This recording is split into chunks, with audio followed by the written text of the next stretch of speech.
Welcome to the Inked Film Podcast, where we read the book and then see the movie. I'm Luke. And I'm James. This week we discuss the first 5 chapters of J.R.R. Tolkien's 1954 fantasy novel, The Fellowship of the Ring, Part 1 of The Lord of the Rings. Still round the corner there may wait a new road or a secret gate, and though I oft have passed them by, a day will come at last when I shall take the hidden paths that run west of the moon, east of the sun.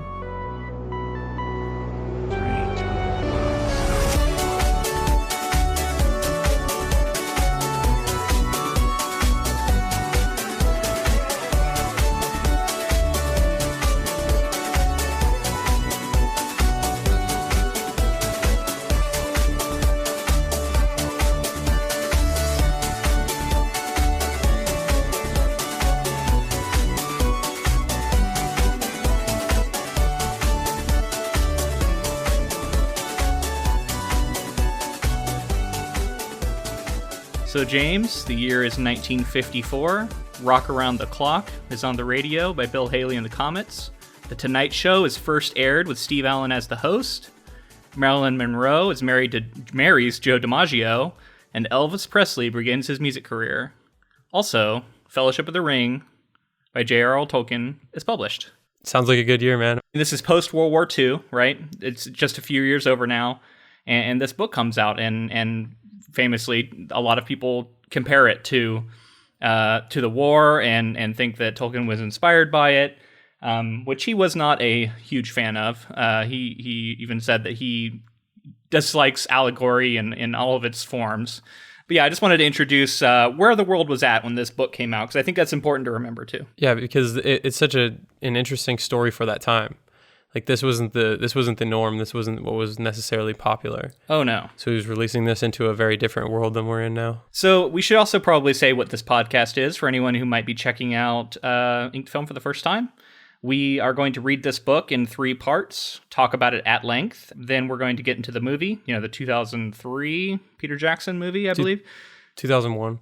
2001? Okay, sorry. I mixed it up with a different one probably. So I guess we should also talk about why we are starting here and not with The Hobbit, right? Yeah, the way that I experienced this story is the first movie came out in 2001. I saw the movie, and then I went back and read all 3 books, which are Fellowship, Two Towers, and Return of the King. Yeah. And then I went back to read The Hobbit, and then Two Towers and Return of the King came out as films. So for me, this is like we're kind of doing it in my order, but also it's the order that the movies came out. So it's since Fellowship of the Ring, the film came out first, we figured that was the first one that was introduced as a book and a movie to audiences. I began with The Hobbit. I grew up with The Hobbit. I watched the animated series. Huge fan. I wasn't as big a fan of Fellowship of the Ring. I watched some of the animated series of that and tried to read the books, but they were a little bit too old for me, I think, at the time. It feels weird a little bit for me to start with Fellowship, but I agree. I think because it's the first movie that Peter Jackson made, it would be weird to jump ahead to like the last movies he made, in this world, and then go backwards. So I think from the movie standpoint, it makes the most sense to start with Fellowship. And then if one day down the road we get to The Hobbit, then that's how we'll do it. Definitely.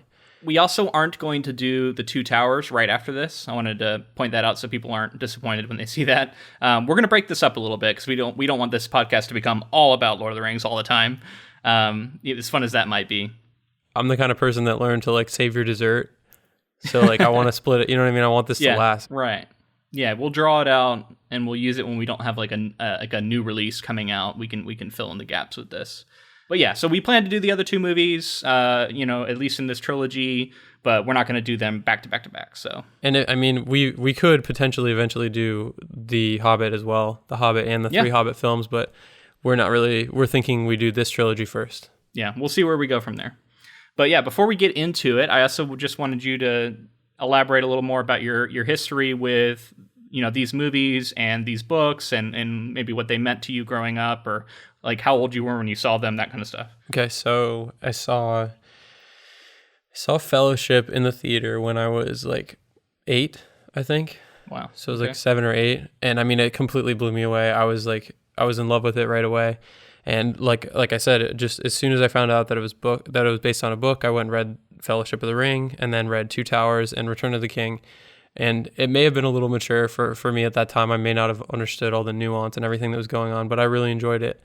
Basically, the two things that were like huge in my childhood were Harry Potter and Lord of the Rings. Mm-hmm. So I was reading those a lot. And what was crazy is that I didn't have anybody to tell me this is how you should read them or in this order or whatever. I mean, I knew Fellowship, Two Towers, Return of the King, but I eventually found out that The Hobbit was a thing. And I was like, oh, wow, did he make this like after the fact or what? Because I didn't really understand.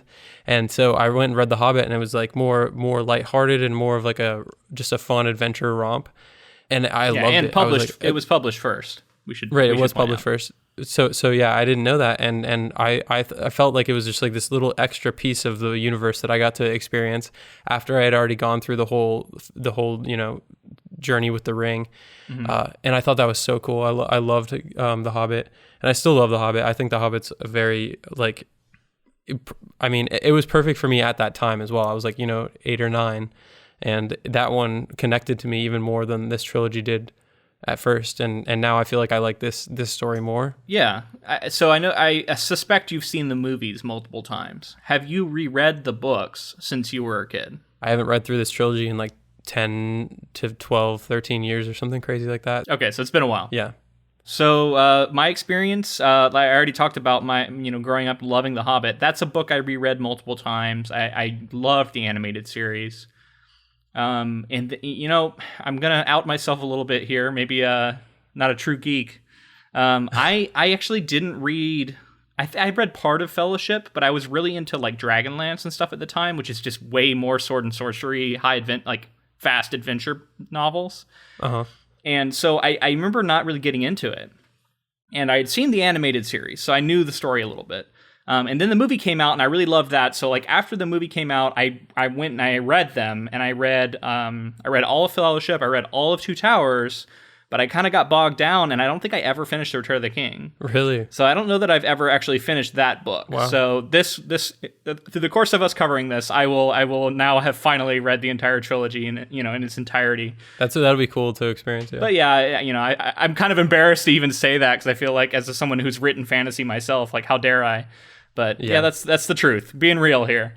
You're familiar enough with the material from, the story, you kind of know the ins and outs of it. Oh, that's something I should mention is that I make a point of watching this trilogy, the extended editions at least once a year. Really? Like I kind of, at some point throughout the year, I'll be like, you know what, it's about that time. So I watch the trilogy. Nice. Make a weekend out of it. Yeah. So the last thing I'll say about my reading experience with it is I haven't read these books probably since, when the movies came out around that time, maybe a little bit after I read them. So yeah, it's been, I don't know, 10 to 15 years for me as well, which I saw them when I was in high school, those movies. So they're very linked to that time of my life when I think back, although I have seen them many times since. But that's when I remember going to the theaters, Yeah. Tolkien is, the grandfather of what we consider like modern high fantasy, which directly impacts Dungeons and Dragons, which I played a ton of growing up. So in that sense, the world of Tolkien and his imagining of these creatures and these people had a very profound effect on my childhood and my entire life. So in that sense, you know what I mean? Even though I didn't finish the third book, like I'm still very steeped in this stuff. Yeah, it's so interesting to think about how like our idea of orcs and our idea of halflings and dwarves, like this is all basically because of him. Like other people had written about certain types of creatures that like that, but he's like really the one that like cemented it. Yeah, he popularized it. Yeah. Okay, so that sounds like it's time to get into a little bit of bio about JRL Tolkien here. So John Ronald Reuel Tolkien was born in 1892. I did not know that those were his names. Had you ever heard that? No, never. Yeah, John Ronald Reuel, if I'm saying that correctly, which I might not be. He's, it's an English writer, poet, philologist, university professor, studied linguistics, fought in World War I, was going to be a code breaker in World War II, but I think it didn't end up working out. He lives a really interesting life, and I actually found out a bunch of cool stuff about him. He was close friends with C.S. Lewis, who wrote The Lion, the Witch, and the Wardrobe, that series. Mm-hmm. They were both, they formed a writing group famously called the Inklings, which I think is a fun little note because we, at my program, we had toyed with like calling ourselves something like that, like the New Inklings or something, but we didn't end up doing it. That's cool. I think we're gonna go ahead and say that if any of our listeners want to refer to themselves as Inklings, they can do that. Oh yeah, I like that, because inked film. Yeah, man, I love that. So like we talked about before, other authors had published works of fantasy. He isn't like the person who invented fantasy. I think there is kind of a misconception out there about him that you know what I mean. Lord Dunsany's, I think it's called The King of Elfland's Daughter. There's just a few like pretty well-known books. Beowulf, who came obviously before him, there's a huge inspiration to Tolkien. A lot of mythology and stuff that really influenced him. But what he did is he popularized this kind of fantasy because he was so immensely popular, and this series was so immensely popular. The genre as we know it sprung from him. And it's something that people writing today, you're always like, other than Martin now, who has become his own huge figure, there's kind of this like spectrum, and people trying to figure out how Tolkien-esque you are, how Martin-esque you are, and then there's this like third group who, totally doesn't like these comparisons at all and wants to be something completely different. Mm-hmm. So there's, I don't know, it's interesting to know that that he still, even though he died in the 70s, like his Patrick Rothfuss says his shadow is long. And you know what I mean? Like he still is so influential in even writing today. Yeah, I mean, it's unbelievable the amount of impact that he's had, because I can't separate, when I think of fantasy, when somebody says the word fantasy, I think Tolkien. Yeah, it's like almost synonymous, right? I get that. So as a child, he was bitten by a large baboon spider. He claims that he doesn't remember it, but his like parents would like told him of this, right?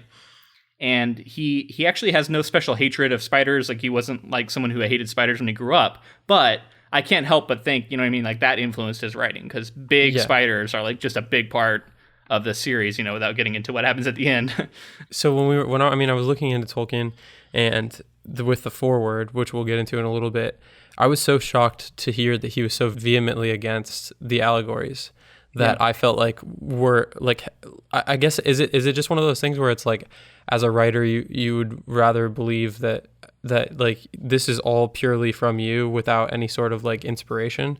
Like, does that make you a better writer? Is that kind of the perspective he was coming from, or do you actually believe that he was not in any way like influenced and wrote the story along the lines of like the war and some of the other things that were obvious, in my opinion, that kind of were allegories? Well, he makes a good point. I mean, in the foreword, he talks about it specifically, and he says that he finds it too banal to have a allegory be your story, because as soon as you identify that that's what someone is doing, then you're going to start predicting all of the story elements.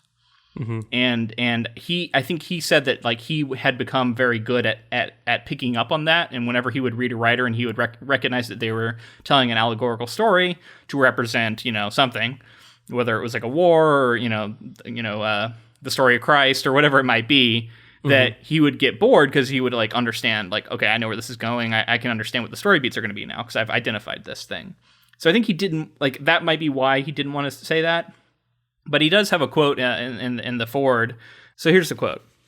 An author cannot, of course, remain wholly unaffected by his experience, but the ways in which a story germ uses the soil of experience are extremely complex, and attempts to define the process are at best guesses from evidence that is inadequate and ambiguous.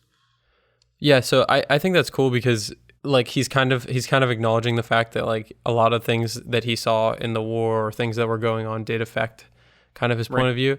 But I just thought that being so against it seemed to me, I felt like that, like having some, like it doesn't have to be, the entire story doesn't have to be an allegory for you to have allegories in your story.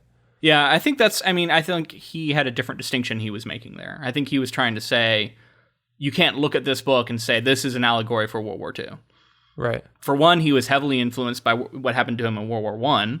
And then also he mentions in that same section, he says, the hobbits would have been enslaved by both sides.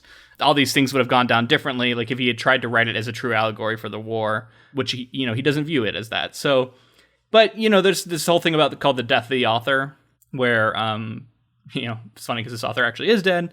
The point being that once you write a book, it's kind of not yours anymore, and that if someone wants to take it and say, oh, this is an allegory for World War II, and like outline the reasons why, like it's fair for them to do that. And it's kind of weird for an author to step in and say, no, this is what I intended. So there's kind of a fine line between authorial intention and, you know, the life that a book can take on as it stands on its own right. Because some people would argue that authors don't even understand what they wrote sometimes. You know what I mean? I think that it's more like, I just see it. I see some of the things that he's writing and some of like the nature versus industrial. Like, it's just like, it seems to me like a lot of things were allegories and kind of things that he was like warning his readers about through his writing, while also not being straight World War II allegory. Because I think you're right when you say that, like, you can't just look at the book and say it's a World War II allegory. That makes sense to me. But it just like it just seemed to me like he was saying like none of this has anything to do with anything that happened in my life. Yeah, I mean, he admits that he's influenced by his experiences in ways that are complex, and you know what I mean, that quote. Yeah. So I think he at least acknowledges that. So let's move on to talk more about his life, and you know, our listener can be the judge. Mm-hmm. His parents both died when he was young. His father when he was 3, and then his mother when he was 12. He went and was raised by a family friend who was a priest and very, very Catholic. Raised him to be very Catholic. He visited. This was an interesting little note. As a child, he enjoyed exploring the English countryside, where he took a lot of inspiration for how he described, you know, the Shire. And he had an Aunt Jane who had a farm that she called Bag End. And he literally put that into his novel. It's pretty crazy. In his early teens, he started being really interested in language, and him and his cousins like started inventing languages, and he actually wrote a book written entirely in an invented language, and it actually came up with his own alphabet as early as 1909. So he was really into this stuff, and I think that, you know what I mean, like that linguistic background is very heavily influenced Lord of the Rings in general with the Elvish and all this stuff, right? The languages that he has and the fact that he was one of these people to write full languages and stuff it's insane, because it's like to make your own language, implement it, and then have it actually make sense is so much more complex than it sounds.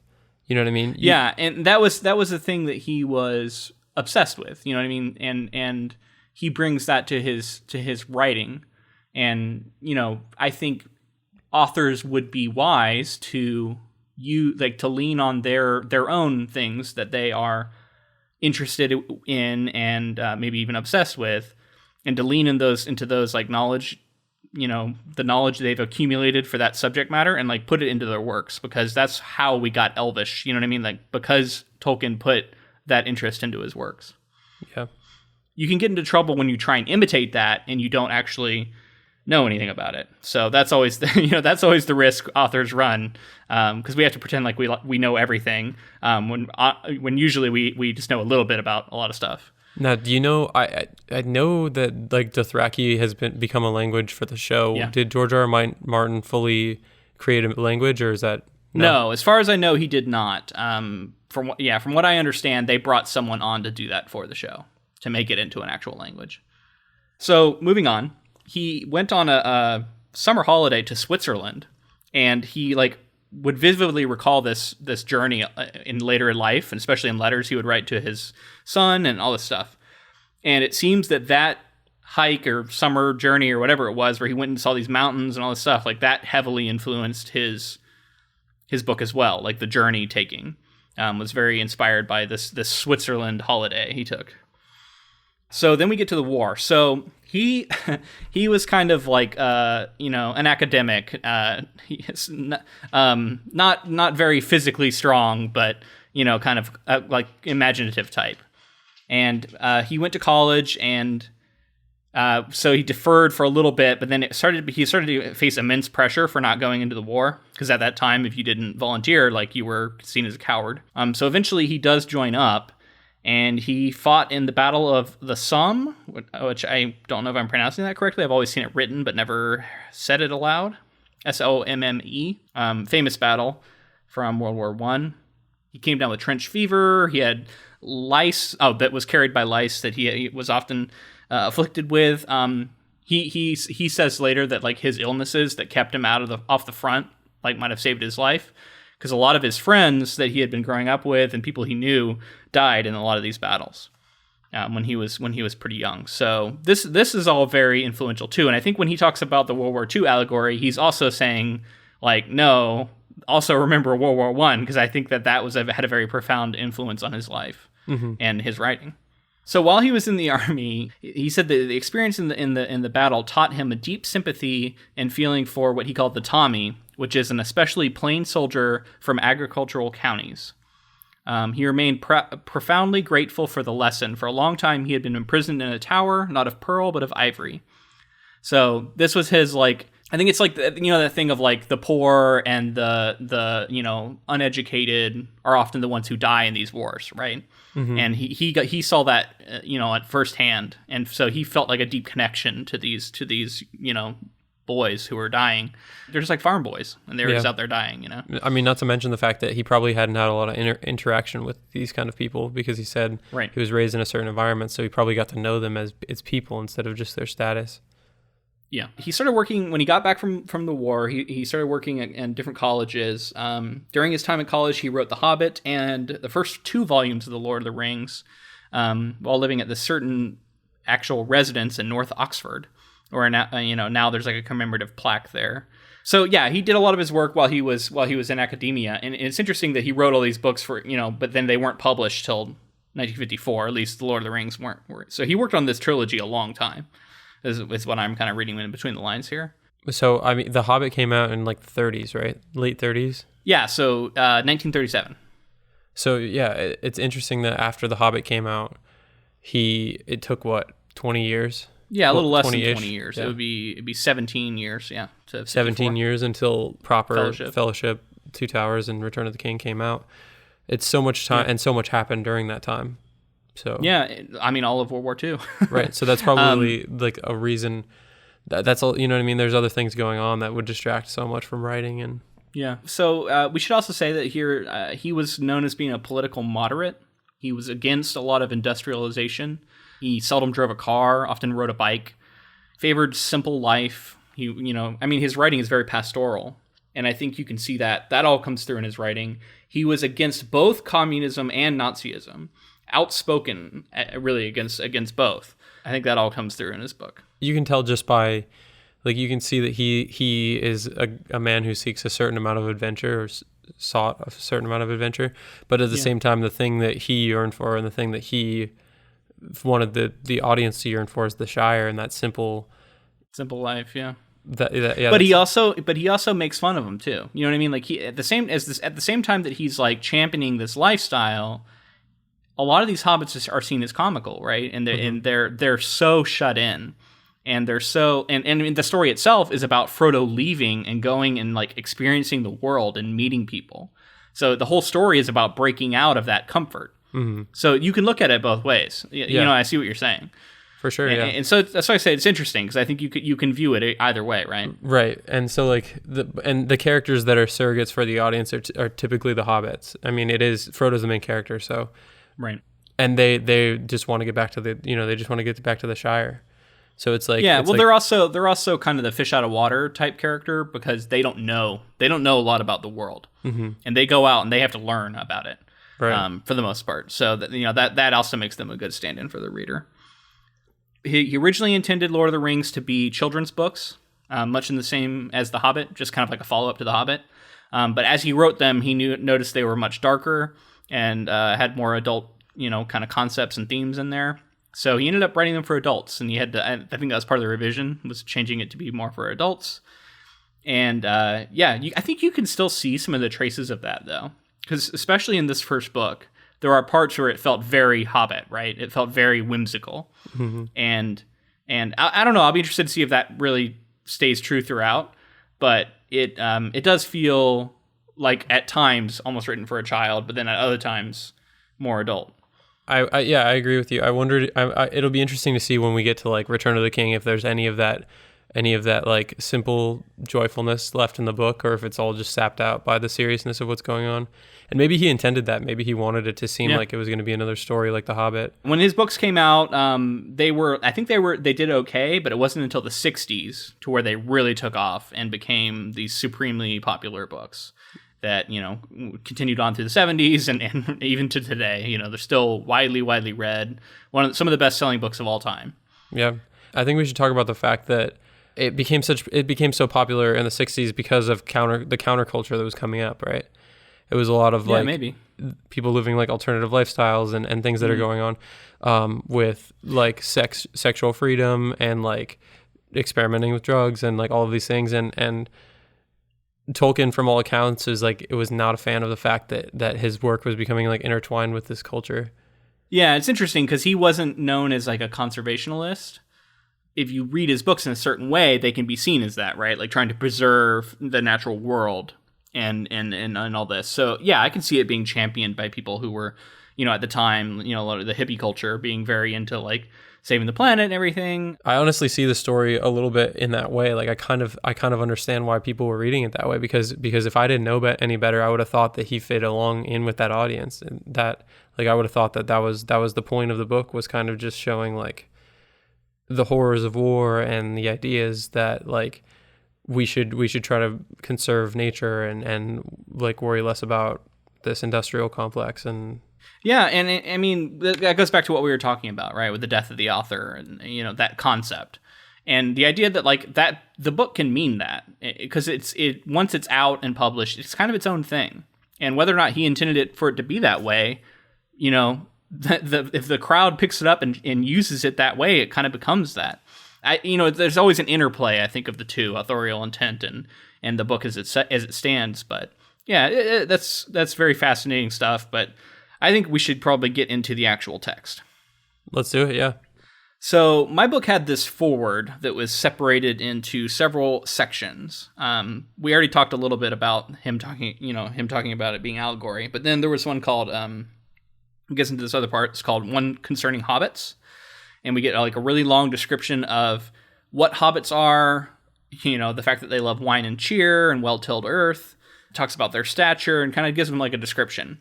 And it's interesting because this is very info dumpy, and I think today would be frowned upon. But it's like him kind of like quickly going over some of the details from his previous book, right? For people who haven't read it. I thought it was pretty unique, like because like you said, like it's not really the norm. Like you don't really see that. It's cool because like I could see myself, just if there's more written, I could see myself just getting caught up in these details. And a lot of people do.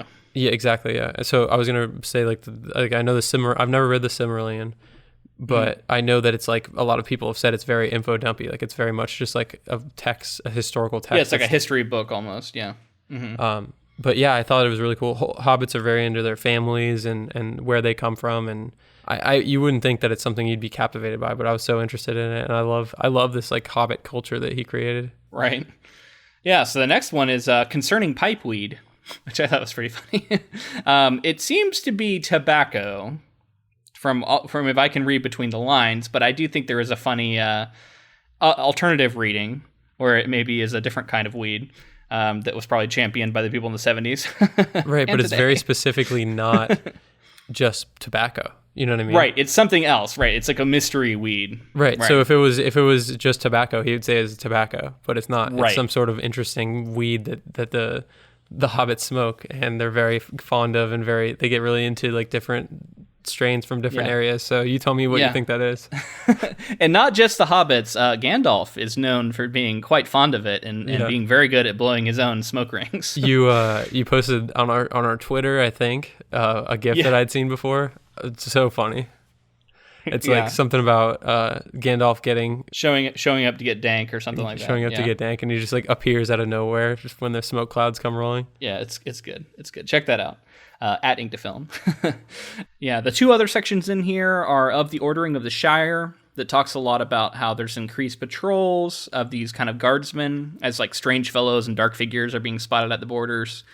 And there's some outlines about like what happened in The Hobbit. Just kind of the idea that also Bilbo has this false story that he tells people about how he got the ring, where he says that it was a present.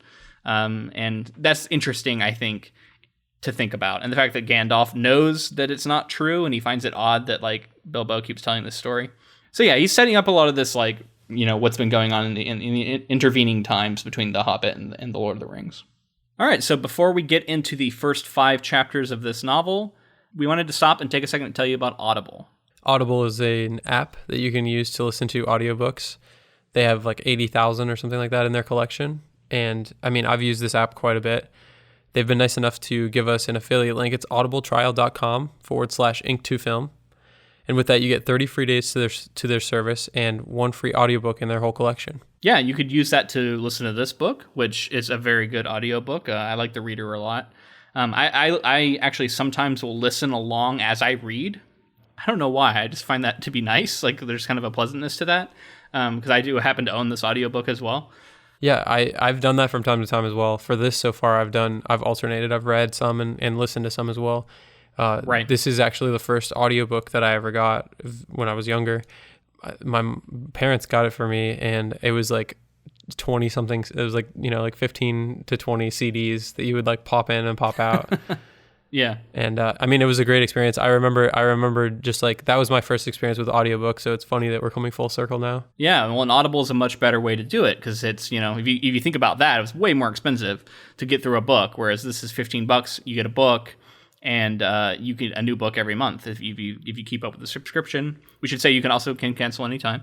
So yeah, if you wanted to get that this book or any other book, you can use our affiliate link, which is audibletrial.com/ink2film, and get it for free. All right, Book 1, Chapter 1, A Long Expected Party.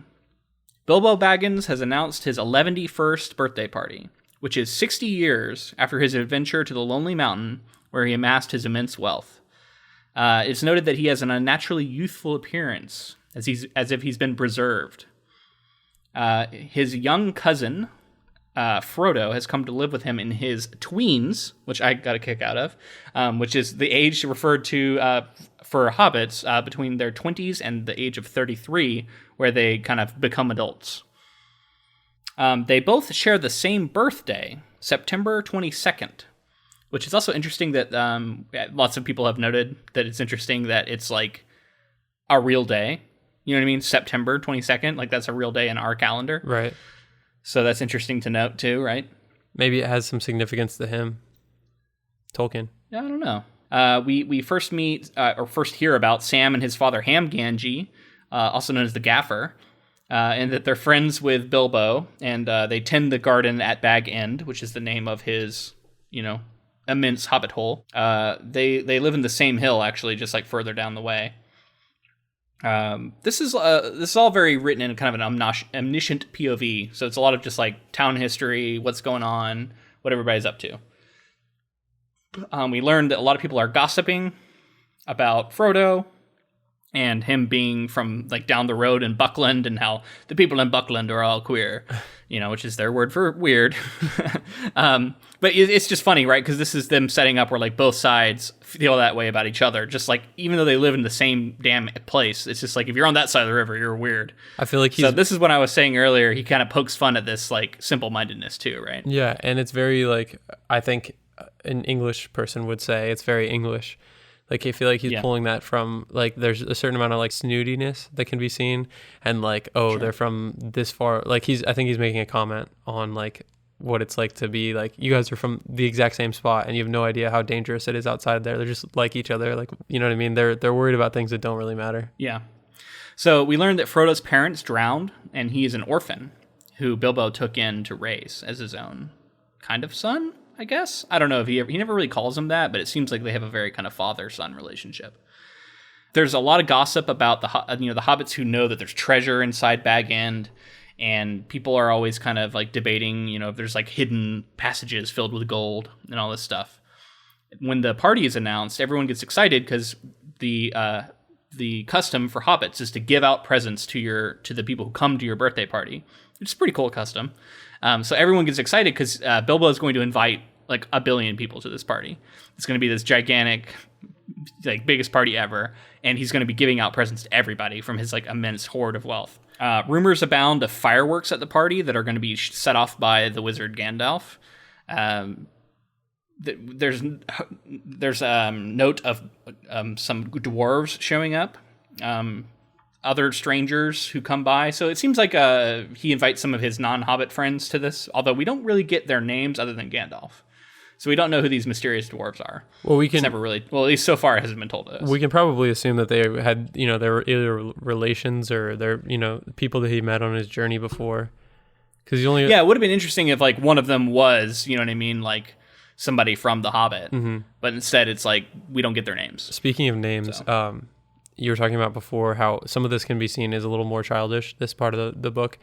And just the amount of names and the differences in the names and like Tolkien writes names, man. He can make some names, and I think that goes back to his like linguistics background.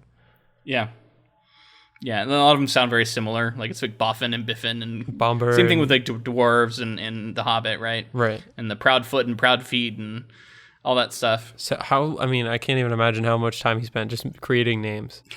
Yeah, well. Maybe he liked it. Yeah, one might argue there are too many names in this beginning. You don't know what's important and what's not. Yeah. And it can be overwhelming. But if you look at it more as like a textured thing, then I think it works that way. So he sends out hundreds of invitations, and the day of the party arrives, and there's all these wagons show up, and all these people start arriving, and he starts giving all these presents, and among them he has dwarf toys that are made from Dale for the children. The day is full of eating and drinking and games, fireworks by Gandalf. There are all sorts, like they're described in the most like magnificent magical ways. They have scents and all this stuff. And in the end, a dragon flies overhead 3 times, which scares the piss out of all the hobbits.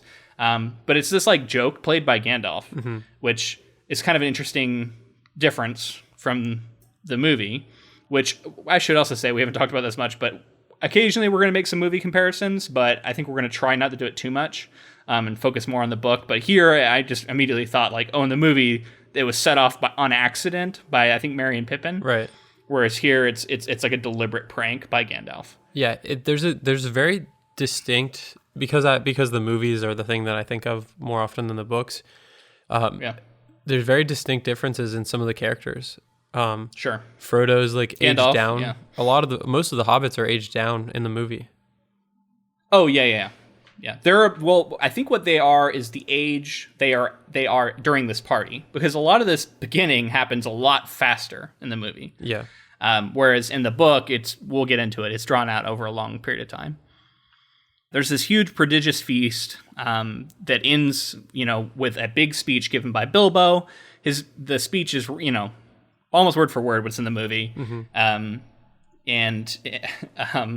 It's good, and he kind of teases the crowd. He does the famous, I don't know half of you half as well as I should like, and I like less than half of you half as well as you deserve.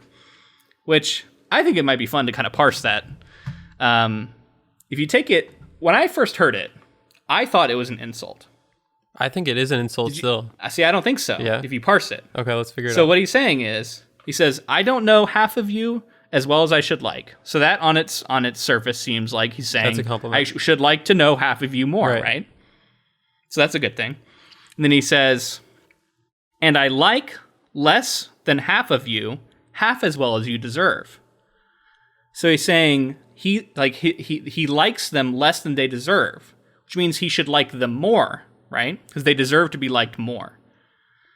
So that's an interesting statement in and of itself. Like, it's not necessarily an insult, right? Like, he's saying that there are people in the crowd, less than half of you, who deserve to be liked by him more than he currently likes But what them. about the other half is where the insult comes? Yes, I guess. Because the other half basically saying, fuck the other half. Well, or maybe he likes them sufficiently enough. Right. But maybe it's a backhanded compliment, I guess, to them. But if you think of just the people he's trying to point out, that like there are those among you who I wish I liked more because you deserve to be liked more. Right. That's a compliment. It's almost kind of a positive thing to say. Right. Yeah. I like that it's all twisty though, and it's like, you have to kind of think about it, which I think they even say like people were sitting there trying to figure out whether or not it was a compliment. Yeah. Which is funny. Like that kind of like little linguistic plays is so funny. It's so Tolkien, it's so Lord of the Rings. That line, I remember so vividly. It's like one of those, as we go along in this book, because I've noticed already how much of the book is like directly quoted in the movie. I just like Peter Jackson is such a fan of this universe, and he was just like, you can't change these lines, you can't leave them out. Like they're so inherently the Hobbit and Lord of the Rings. And honestly, those movies are pretty faithful. Especially the first one, I think. is a pretty faithful adaptation of this book. Yeah, I mean, there's not many changes. Well, there's some things that are left out and some things that are kind of like sped up, but a lot of what you see on screen is something from the novel. Right. Bilbo puts on his ring, disappears, and leaves the party. And he's gonna have this grand, like, mysterious exit. But when he gets home, like, Gandalf knows, and he's there waiting for him, basically. And they talk about it. And I thought there was a funny line that I just wanted to point out. Gandalf like throws some shade at Bilbo here, because Bilbo's talking about his book he's written, and Gandalf says, Bilbo says, "I thought of an ending for my book, and he lived happily ever after to the end of his days." And then Gandalf says, "I hope he will, but nobody will read the book, however it ends." Yeah, which I thought was pretty cold-blooded. I mean, isn't he saying that like no, like you're not gonna like. Because he's gonna write it in Rivendell and like nobody in the Shire will read it, kind of. I also had a point here I wanted to point out that so for this book, I was struggling not to think of the characters from the movies. You know what I mean? Just like immediately picture Gandalf from the movie, and that was it. Well, Ian McKellen is Gandalf. Like I can't separate the two anymore. Well, I the thing that was helping me do it was I kept thinking of the animated movies. And trying to picture them as the characters, because I actually don't remember those movies as much because I haven't seen them, as recently as I've seen the new ones. Now I started imagining this kind of like animated Gandalf, which was drawn very faithfully with like the blue hat and everything, like in the silver scarf and the stuff that you don't really get in the movie. And I tried to think of him more as that Gandalf, this like animated version, and that helped me at least get a little distance where I wasn't always just thinking of Ian McKellen, which like I don't know, that's not necessarily a bad thing, but I was trying to separate it out to make it feel like the book was something different than the movie. Yeah, I think Gandalf is a little more sassy in the book so far, and that's also helping me separate them because I'm like, oh, Gandalf, he just has like a slightly different personality than he did in the movie. I wanted to tell you, I've seen the Hobbit animated film, but I haven't seen Lord of the Rings, Two Towers, or Return of the King. I haven't seen any of that. Yeah, animated. It might be fun to revisit that. We could consider maybe at some point doing an episode where we just watch like the Fellowship of the Ring, the animated film, and talk about it. Yeah. So Gandalf, there's kind of this interesting exchange where he's trying to talk to him about the ring. And Gandalf says that he thinks he should leave it behind, and Bilbo's like, "Oh yeah, I am going to leave it behind," but then it's still in his pocket, and then he gets all angry with him, and Gandalf turns into his like intimidating, wizard mode, and scares Bilbo, who finally agrees to leave it behind. Do you know if I can't remember right now. Do you know if the line, the "Do not take me for some conjurer of cheap tricks," is that a Tolkien line or is that from the movies? I think that, I don't know for sure. I feel like that wasn't exactly what he says in the book. A lot of that exchange is exactly in the book, but I don't think that particular line was. I could be misremembering. I do know he says, like, "I'm not trying to rob you, I'm trying to help you." That I think is in there. Yeah. So some of those lines are definitely, I don't remember. Yeah, for whatever reason, that line just sticks out so much to me. Like, it makes me think of that moment. Yeah. So we also learned that Bilbo's going to leave Bag-End to Frodo. And Frodo is actually kind of in on the know on this. Like, he knows about this, that Bilbo was going to do this trick and that he was going to leave and all this stuff. So Bilbo's not really surprised by it all. Frodo isn't. Bilbo leaves. Gandalf says, until I see you again, kind of thing. And then Frodo shows up. There's Gandalf has like placed the ring on the mantelpiece in this envelope, and Frodo comes and Gandalf tells him, like, look on the mantelpiece, there's something left for you, which I thought was also an interesting difference. I know we said we weren't going to do a lot of this, but in the movie, Gandalf leaves the ring on the ground, unwilling to even touch it, and Frodo comes in and finds it kind of his own volition, and then Gandalf is like sitting there with his back to him, and he's like, oh, he's found it now, it's come to him, kind of thing. Whereas here, it's more directed. It's like Gandalf actually picks up the thing and puts it on the mantelpiece, and then when Frodo comes in, tells him, there's a packet for you on the mantelpiece. Yeah. Deliberately giving it to him. And so it's interesting because I think it makes Gandalf a little bit more manipulative than he seems in the movies. Yeah. Right? I think it adds more drama to have it that way in the movie as well, because it's like, it's so much more cinematic to have it be like something that he like can't touch, like he refuses, because like in this he like refuses to touch it but like kind of touches it momentarily, but in the movie he's like, I will not touch it, it calls to me, like all that stuff. Yeah, I think it makes more sense to do it that way in the movie. In the defense of the book, I think the thing you could say here is that Gandalf does not yet know what it is, right? And maybe he suspects, but he doesn't suspect as strongly as I think he does in the movie. Because it takes him a long time in the book. It takes him like 20 years before he's like sure of what it is. It blows my mind that he didn't. Yeah. He left it with Frodo for like 17 years or something. Like he couldn't have just like, I don't know, man. It seems like he would know just from, it makes him invisible and it calls to him in an evil way. How many of those rings can there be?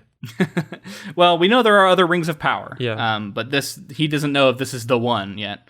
We'll get into that. So Frodo owns Bag End, and he has to like arbitrate the will left by Bilbo, and he's giving out stuff to random hobbits. People keep showing up to take things. Gandalf leaves for a while, but then shows back up, tells him that he's going to have to continue to leave. This is something that he does a lot, like leaving and coming back, leaving and coming back. And he says, I'm gonna leave, but expect me at the most unexpected times, which I think is a funny thing to say. Well, yeah, it's that's him in the Hobbit, that's him in this, and it's like foreshadowing anything that happens. It's always Gandalf's just like, here I am. Yeah. So it seems that he's like doing research, but we have to read between the lines of like what he's actually doing. Anyway, he leaves, and that's the end of chapter 1.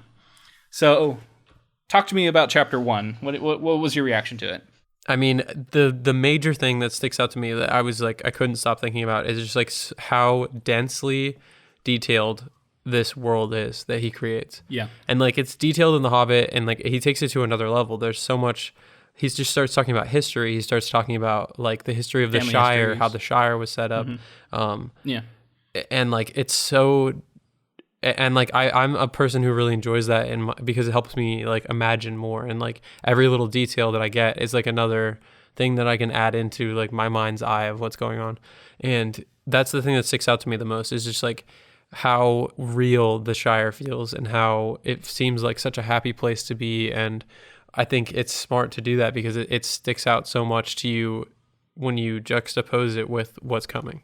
Yeah, it's interesting in kind of like a meta writing level for me to think about how beloved this book is and how these chapters, people still read them and enjoy them today, but it's a mistake for in my opinion, for a modern writer to read these chapters and go, ooh, this is how it's done. Because our tastes have changed. And this book kind of is grandfathered in a way, because it's a classic. But nowadays, people don't want to read about town history for 40 pages at the beginning of a book before anything really happens. And Tolkien, I think, carries it, but with his like immense skill with language and his ability to like just write beautiful phrases and to have quirky, interesting things happening and create this world, right? But that's extremely hard to do. And you could argue even that if you can do that, you're better served by getting the story started.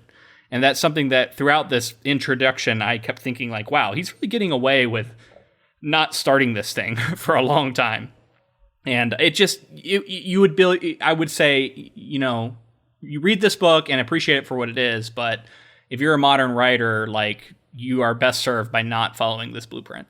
Yeah, it's something that sticks out to me just from a filmmaker's perspective is you're taught when you're looking at like a screenplay, or even when you're sitting in the edit to cut down your movie, is like, what's happening on screen affecting and moving forward the plot? And like, I think that's the difference between films and book, is because book you can just if it's up to the writer ultimately, and you can just put as much detail as you want in there and get as granular as you want or as broad as you want.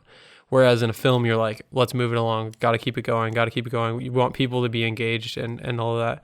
I don't know, man. There's something about the way that he does it. I totally agree that he has this mastery over language, and I think it is because of his background.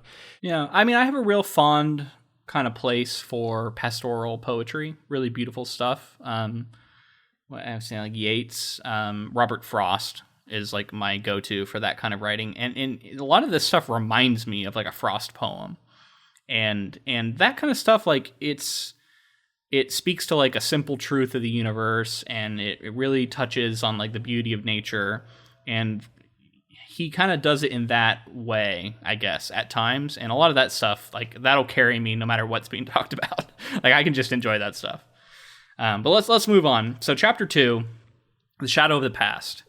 Frodo carries on giving birthday parties for Bilbo year after year, which at first I was like, wait, year after year? And yeah, this goes on for like 17 years afterwards. We learn that he's best friends with Merry and Pippin, and he's approaching the age of 50, which he thinks of as this like really important age because it's the same age that Bilbo originally left in The Hobbit. And he keeps thinking like something monumental is going to happen. And we learn that there are elves and dwarves on the borders of like the Shire who are speaking about something called the enemy in the land of Mordor, and rumors of orcs and trolls and creatures far worse without a name. So this is the first we start hearing of this like danger that's really outside of it. Another interesting difference from the movie, because the movie begins with this like prolonged kind of backstory where it shows the history of the ring and all that stuff, right? Mm-hmm. And it shows kind of an exciting kind of war, and it shows Sauron, and you know he's got the big ring and all that stuff. So like the book does not start that way. The book starts in Hobbiton, you know what I mean? And like we just get touches of this kind of outside world. That's the hook in the movie too. It's like I remember watching that scene for the first time as a kid and being like, oh wow, this is crazy. And then you're hooked. Yeah, it's different here, right? We hear talk of tree men who someone witnessed walking, which I thought is cool, kind of allusion to things that happen later. So yeah, Gandalf has been popping in and out over the years, but he finally arrives later to tell him what he's learned about the rings of power. He talks about the lesser rings and then the great rings. He talks about how the One Ring will possess the owner over time, will make them eventually fade from reality, I guess. And he's long suspected this ring, and he's been looking into it over the years. And he warns of the peril, and that the Shire may come to be enslaved. He throws the ring in the fire, which that happens in the movie. Reads the words, speaks the famous verse, speaks of the Sauron, the Dark Lord, and who has left Mirkwood now to take up residence in Mordor, has rebuilt the Great Tower, and is amassing orcs there. We know. And then we also get the wonderful quote where Frodo wishes that this hadn't happened in his time, and Gandalf says, all people feel that way, and it's I don't know. There's so many great quotes here that I could just read verbatim, but I feel like that'd become the whole podcast. So I'm gonna have to kind of skip over some of them. But it's basically every verse you would want to read for motivation or like happiness or like insightfulness. It's just like he's or just kind of like everything. The beauty of how it's written, Yeah. So we Sauron the Dark Lord wants to cover all the lands in a second darkness. He tells the story of the ring and how it was cut from the hand by Isildur and then was lost in a river. Tells of Smeagol, who found it and murdered his friend Deagle, takes the ring as his own as a birthday present. And he's shunned by his community for being devious, called Gollum for the mutterings that he makes under his breath, and eventually goes into the caves to hide from the sun with the ring. And he grows to hate and love the ring as he hates and loves himself.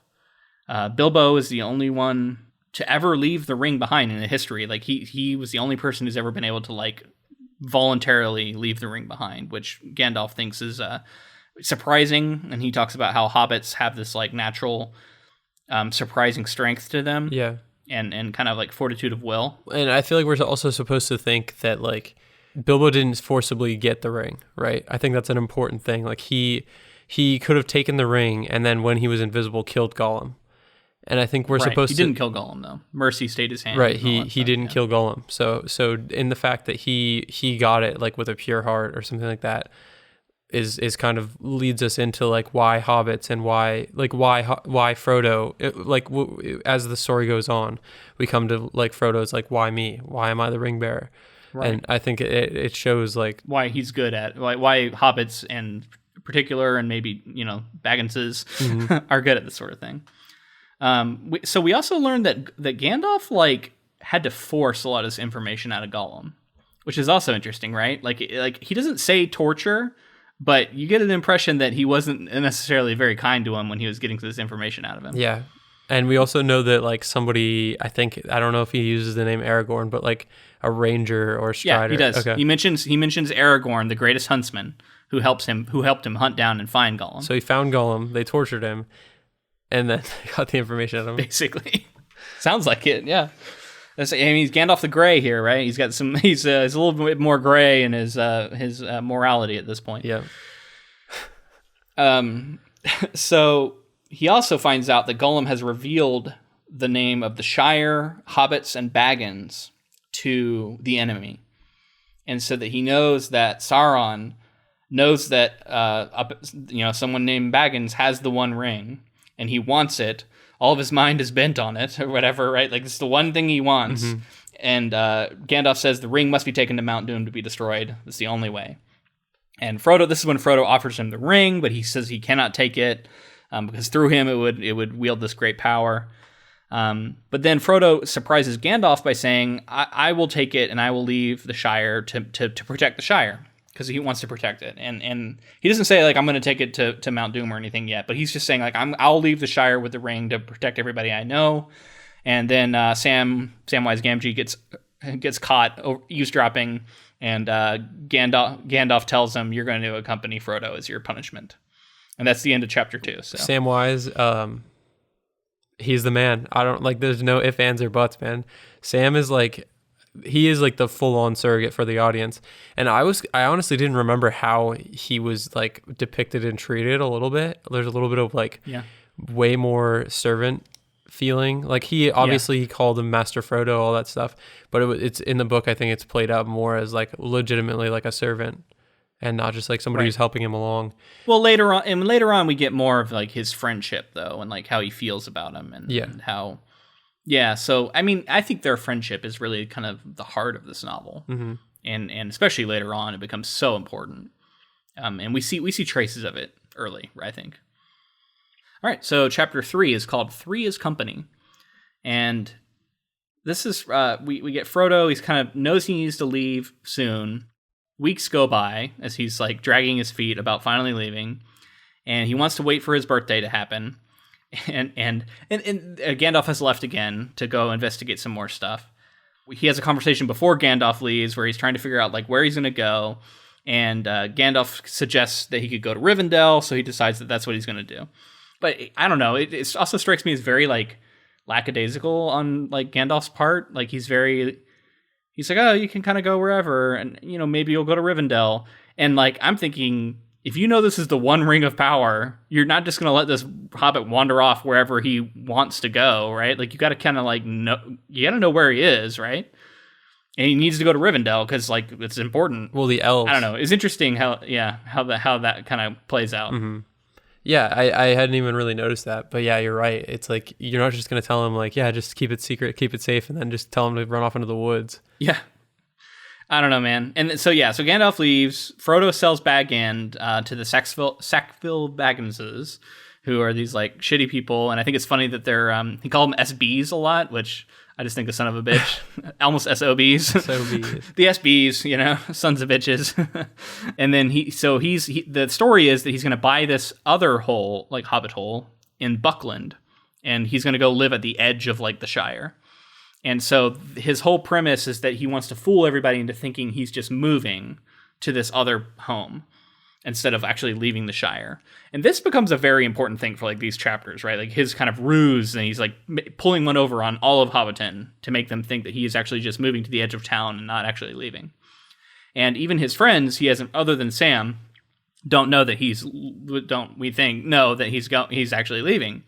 And so Pippin, on the day where he finally leaves, after his 50th birthday, they decide to go. So I also wanted to say, 50th birthday is like a really small gathering. It's just like him and a few friends, and they have a feast and they get drunk, which is a very common thing for this book. A lot of feasting and drinking of wine and beer, right? Well, yeah, it's hobbits, right? All of the meals and all of the drinks. And all the weed, apparently. Pipe weed. Yeah.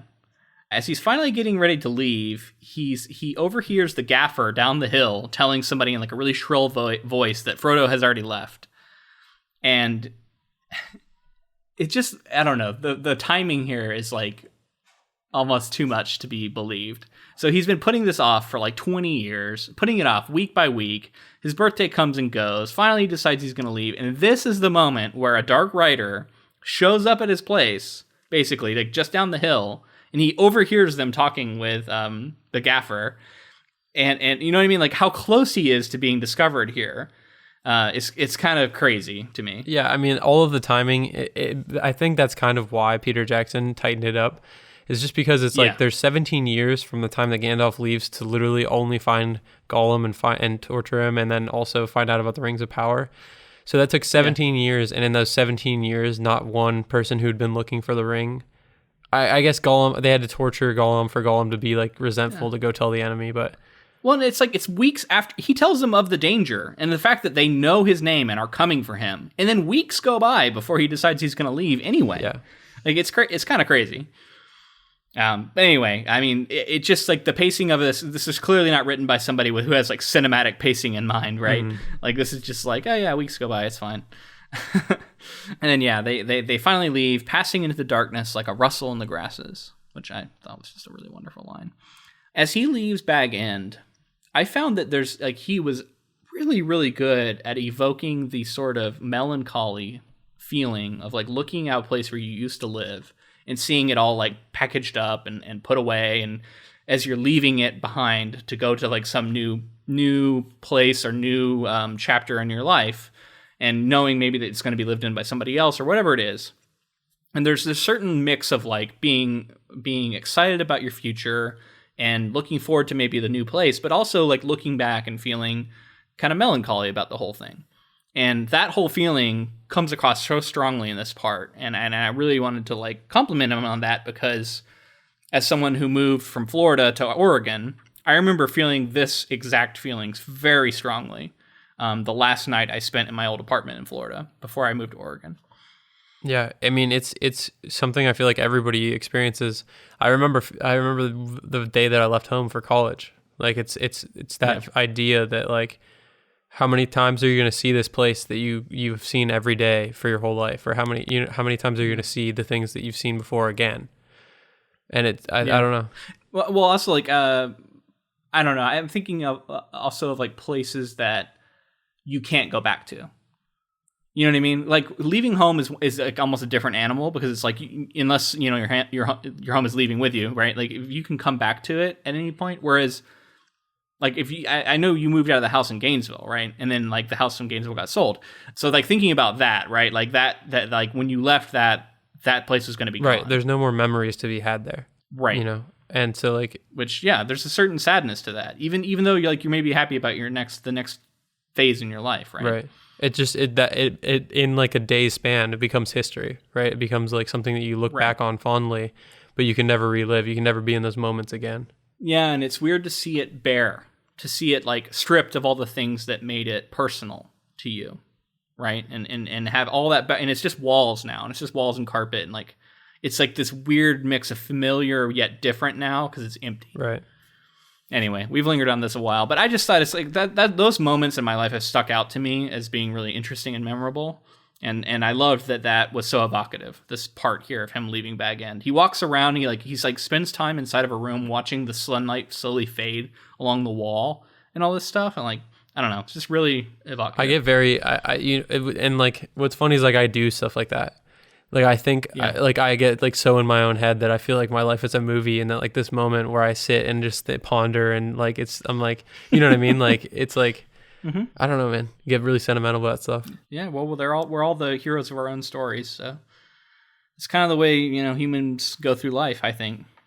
So, yeah, they go on this long walk now, and they're doing a quiet walk along the countryside. We also have a weird moment, kind of a whimsical moment, where we switch suddenly into the fox's point of view, and it has like thoughts about hobbits and how it's weird that these hobbits are sleeping outside. Did you notice this part? Yeah.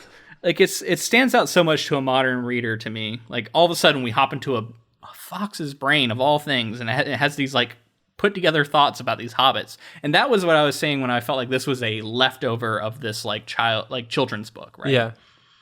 Seems like a children's book for sure. That somehow didn't get edited out. But yeah, very whimsical.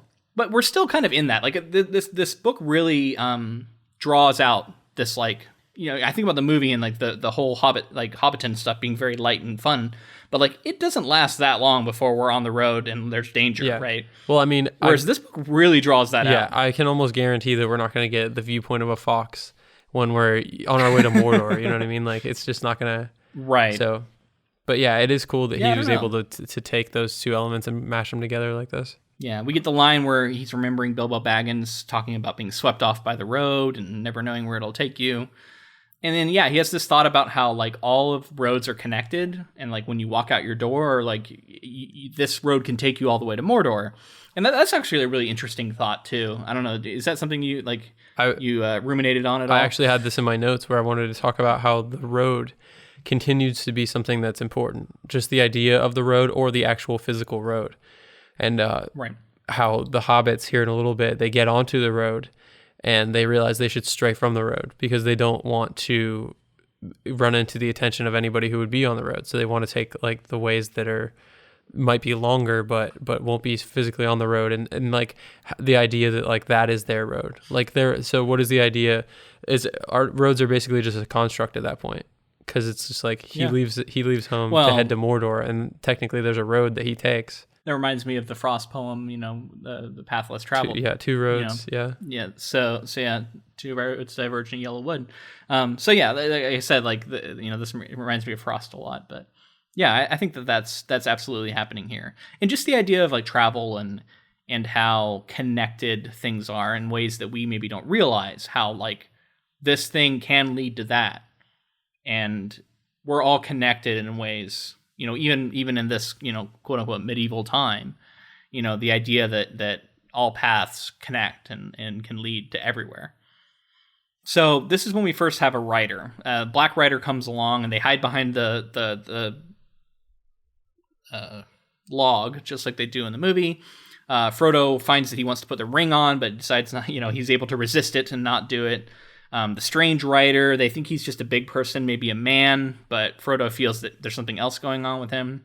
Sam reveals the story from the gaffer, revealing that it was a ring wraith, which we learn later. We don't know that yet, but one of these strange riders talking to him. And this is something that is also true in the movie. These ring wraiths are like really friendly, not friendly, but like cordial with people, like just like questioning them, and then they're like, "Oh no, he's not here," and they're like, "Okay," and then they leave, and like, you know what I mean? Like the guy calls his dog on him, he's like, "All right, I guess I'll leave." Yeah, they're creatures in the movie. Well, and even in the movie though, like I don't know, it feels like early on they're not, I don't know, it's like murderous as they could be, like I don't know. When they get it's to weird like to think of these like spectral beings, like not just killing everyone. Yeah, when they get further along, they. Yeah, I guess you're right. They don't murder everyone in their path, which they easily could do. They could just kill everybody they come in contact with. But they are like, there's like the pillow stabbing scene when they get to the is it Bree? When they get to Bree? Yeah, I don't know. It's interesting. That's something I'm going to kind of track here, like the evolution of these ring wraiths. They just seem like they're not someone who would do well with people lying to them. And just be like, okay, he's not going to tell me the truth. I guess I'll write on now. I could see that, yeah. That makes sense. Because like the farmer maggot like tells him off later. You know what I mean? Like that kind of stuff happens. So anyway. So yeah, the hobbits continue to not be that worried by all this stuff, right? Like something weird happens and they're like, oh, that's creepy. But then they're like, let's sing a song and eat another feast. And they like sit down, not a feast, but like eat a large meal. So they're eating meals, drinking, singing songs, and then all of a sudden they hear hooves again, and they're like, "Oh shit, maybe we shouldn't be singing so loud." But then like, it doesn't find them; they're able to hide, and then they go right back to it. They also then find they run into some elves on the road, who Frodo identifies them as high elves by their song, and he talks to them, and we learn that they are. Exiles, that a lot of their kindred has left Middle-earth, but they're still around. Frodo tells them about the Black Riders, and that kind of piques their interest. And he reveals that he can speak Elvish, all this stuff, right? So the elves take them along, and they go to this like camp.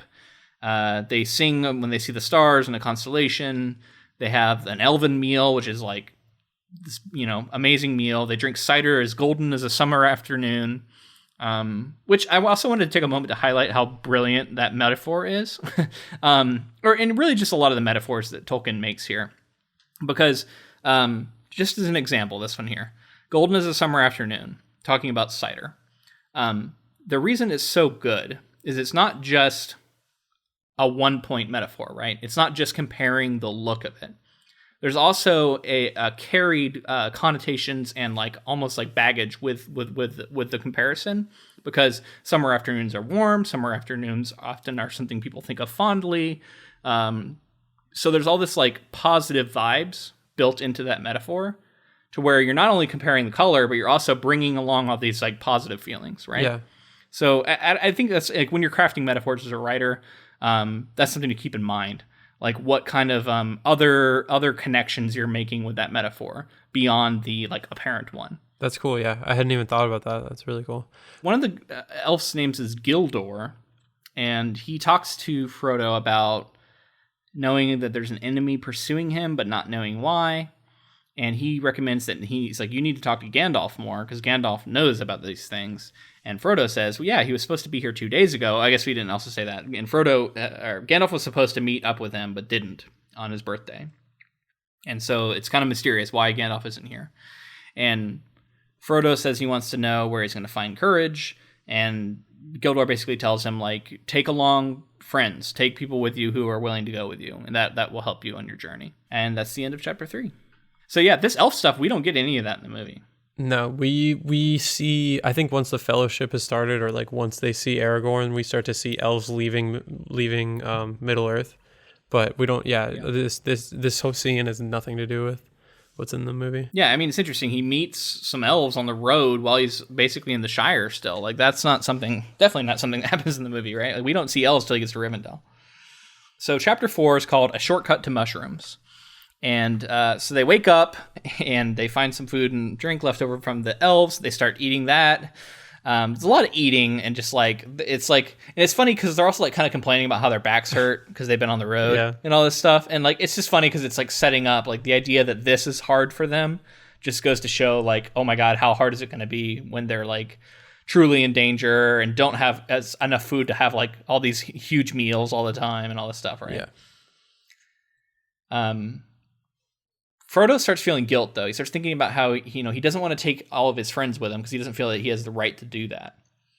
And he talks to Sam, and Sam basically says, like, Gandalf told me not to leave you, and I don't mean to. And, like, he's taking it on as his, like, personal mission that he's going to stay with him, and he wants to see it through. He feels like he has, like, this, like, calling. And Frodo finally kind of says, okay, it sounds like you really mean to come with me, but it sounds like he's still thinking like maybe just Sam. And right now it's just him, Sam, and Pippin. So they keep going, and they see the black figure again. They're able to remain hidden. It doesn't find them. They stop and eat, start singing again. And this is what I keep coming back to this. Like, they know they're being pursued, and yet they keep stopping to sing and like eat these big meals. So he does it again. And then they stop because they hear this like wailing sound, which I think of, the very evocative like ring race sound from the movie. Mm-hmm. And yeah, so these hobbits are just like, they're really naive and innocent, right? And like, I think Tolkien, is really driving that home. It's, they're not picking up on the danger, it seems like to me. They get to Farmer Maggot's house. Quickly, he has this history with Frodo where he stole from him in the past, but he invites him inside, they share a beer, and they start talking about all the weird things that have been happening around town. And Frodo says he needs to go to the ferry. Maggot says he'll give him a ride. They take him to the ferry, and when they're coming along, they think they've come across another, dark rider, which if they had would be kind of the end of them. But instead it ends up being Merry, who has shown up because he's been waiting for them to arrive. So this is where Merry finally joins the group. The four of them go across the river, and when they get to the other side, actually that happens in the next chapter, but when they get to the other side, they see the black another black rider on the other side. Yeah, and this is like, in my opinion, I know this isn't the Fellowship proper, but the idea of these four hobbits. It's the first Fellowship, right? The four hobbits traveling together. They have the most dangerous, deadly thing in the world with them, and it's just four They don't know it right. yet. The four hobbits who are just Yeah. traveling and laughing and, like you said, eating feasts and singing. And it's so, and I said before, like the juxtaposition is like the major thing that I think sticks out to me as we get into this stuff where, they don't have enough food. They're like struggling and like just to see the difference between these two. I don't know. It's really effective. Yeah, for sure. Well, let's get into this last chapter. It's short. It's a short one. It's called Conspiracy Unmasked. This is the last chapter we're covering here. They head to the house that Frodo has purchased, and he sees some of his things in the new place, and he feels a little bit more at home, but he's also sad because he knows he can't stay. They have a bath, have a feast, talk afterwards, and it's revealed that Merry and Pippin have this thing called this conspiracy, where they've been knowing that like something's up with Bilbo, something's up with this ring. They've seen him use it and turn invisible at one point, and so they kind of had this like ongoing conspiracy where they're trying to like learn about stuff. And they reveal that the head conspirator is Sam, who's kind of been like the head information gatherer, and they've all been like snooping on Bilbo and Frodo over the years and like gathering all this information. So they know a lot of what's actually going on here, and they know that something is dangerous with this ring, and the enemy is after Frodo, and they have to have this conversation where they convince him, like, we're going to come with you. We've decided we want to help you. We know that it's dangerous, but you can trust us to help you.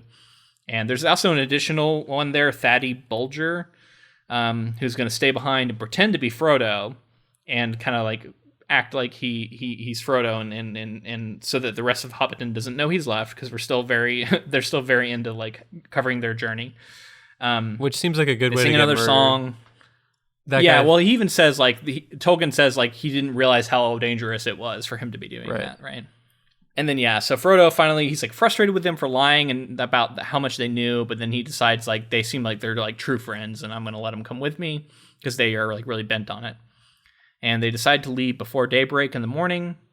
They're going to go through the old forest, which is said to be very dangerous. But he stays behind. The other guy stays behind.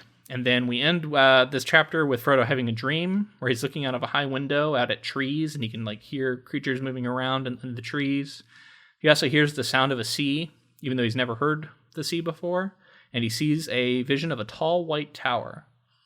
So that's all interesting kind of, I think, allusions to things that will happen later. Yeah. Just to wrap this up here, wrap up our coverage, I think so this dream, what do you think it represents without being as non-spoiler as possible? Don't talk about the white tower, but the rest of it, the sea with the saltiness and like the fact that he hasn't been there before. Do you think that this is some sort of like ring? Is this like the ring like manipulating and kind of making him see these things, or is this literally just like a foreshadowing dream that Tolkien wanted him to have? I don't know. I feel like this is just foreshadowing. I also thought maybe we were going to get a little bit of. I thought maybe like Gandalf looking out the tower and seeing, because we know that Gandalf is busy with other things from the movie, and so maybe he's also having a vision kind of through Gandalf here. But I don't know about the sea stuff. I don't know. What did you have thoughts about? What you no, because I was trying to think of what the sea specifically represented, because I couldn't think of anything. I think it may have just been the idea that like he's gonna see a lot of things and experience a lot of things that he hasn't seen before, and like the vividness of the fact that he can like smell the sea and he sees it, and he's never even in his waking days he's never seen it before, is like an idea of things to come. Yeah, man. So just like looking back at these first 5 chapters, I just have to say again, like I was kind of surprised at how slowly this story kind of gets going. It feels like we're finally kind of getting going here. But I like these 5 chapters too, though, and we've talked about how it really sets up Hobbiton as this like home place, like homestead to be valued, and it shows where these hobbits come from, what their background is, and how unprepared they are for what's going to happen later, which I think is also like sets up a interesting conflict that is at the heart of this novel that I think makes it so powerful for people. Yeah. And why it's been so often copied by writers who try and set up some similar situation as this. Yeah, I agree. It's just reading these first 5 chapters. I want to watch the movie so bad, but I know I have to wait like a few more weeks. We should say our next episode is going to cover a lot more material because we won't have, bio and stuff like that to go through. So we're going to cover a bunch of material in the next episode. We'll put out how many chapters, and then our final episode we'll finish up the book and do final thoughts before we get to the movie, which will be the 4th episode in this series of episodes for Fellowship. Yeah. Last thing I wanted to say is just that, I think we're going to look back on this episode and these 5 chapters when we're deep in the story and we're in the hardships that they're going through. And I think we're going to be like, damn, we wish that these characters were back in those situations. But I'm excited to see where we go with this story and kind of things that we dig into.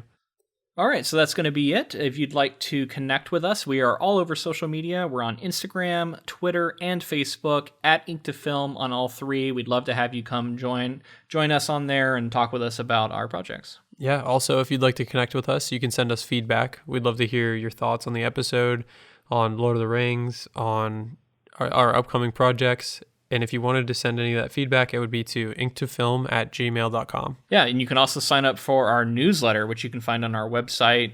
There's, inktofilm.com, and you can find how to sign up for that. That's a new thing we just started. Also, we'd love to have you help us support this podcast, especially if you enjoyed it. The things you can do to help us would be to rate and review it especially on iTunes is really helpful, or anywhere. And then also just share it. Tell your friends about it. Share it on your own social media. If you like this episode, retweet it. You know what I mean?